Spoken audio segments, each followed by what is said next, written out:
Yawa Sidra Identity Verification, so yanda za a yi shi. So da farko dai kuka shiga cikin wallet ɗinku za ku je ku taɓa wato KYC Forward. So in kun taɓa KYC Forward kamar za ku yi checking na abubuwan ku da ke cikin Sidra.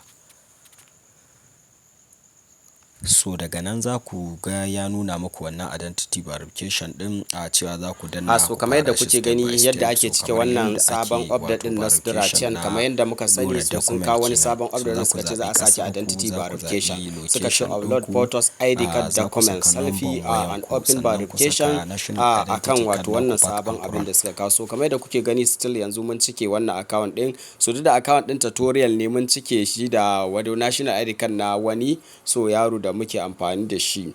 So kun gane yanzu abinda muke so a nan gurin shine mun riga mun tura shi under review, so kowa hanyar da za ku bi ku cike, so za ku shiga cikin account ɗinku sai ku taɓa KYC Forward, so directly za su nuna muku sai ku je ku zaɓi ƙasar ku da kuma wato inda kuke zaune a yanzu haka Najeriya, in kuma wata ƙasa ce ka zaɓi wata ƙasar. So duk abinda suka buƙata za ka cike, kuma sunanka ya zama sunanka ne na kan national identity card naka, haka kuma wato date of birth ɗinka ya zama date of birth ɗinka ne na kan national ID card naka ko voters card. So daga ƙarshe sai ka tura kai submitting, ka sa hoto front and back, sannan kuma ka ɗauki selfie na fuskanka. So zai zauna under review kafin su gama tantancewa, wanda insha Allah kuma za su nuna status kamar yadda kuke gani ga wajen status a nan gurin, so ga kuma wajen consult, ga kuma wannan KYC din da suke magana. So Allah ubangiji ya sa mu dace so akan wannan sabon update, kuma update din waɗanda suka zama KYC ba ruwansu da shi, so ba dalle bane a ce sai sun yi. So thank you for watching.